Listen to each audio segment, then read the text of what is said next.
ஒரு ஆசிரியை பாடம் எடுத்து முடிச்சிட்டாங்க. கடைசி கொஞ்ச நேரம் இருந்துச்சு. மாணவிகளை உற்சாகப்படுத்துறதுக்காக ஒரு சின்ன பரீட்சை வச்சாங்க. அதுல முதல் மார்க் வாங்கும் மாணவிக்கு ஒரு ஜோடி செருப்பு வாங்கி கொடுக்கறதா சொன்னாங்க. ரொம்ப எளிதான சில கேள்விகளை கேட்டாங்க.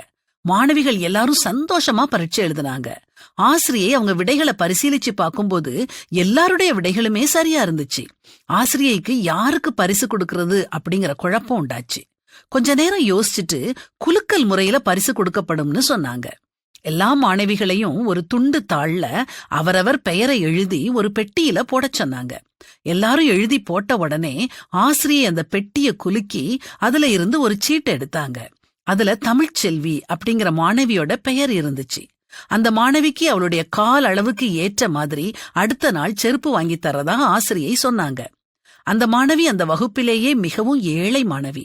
பல நாட்களா செருப்பே இல்லாம பள்ளிக்கு வந்துகிட்டு இருந்தா. அவளுக்கு ரொம்ப சந்தோஷம்.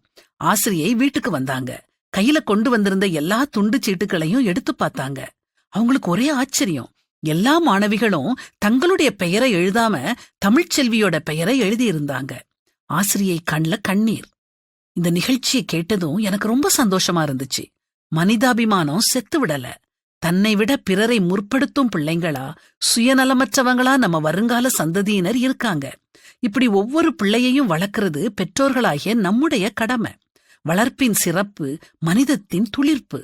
பிள்ளையானவன் நடக்க வேண்டிய வழியிலே அவனை நடத்து. அவன் முதிர் வயதிலும் அதை விடாதிருப்பான்.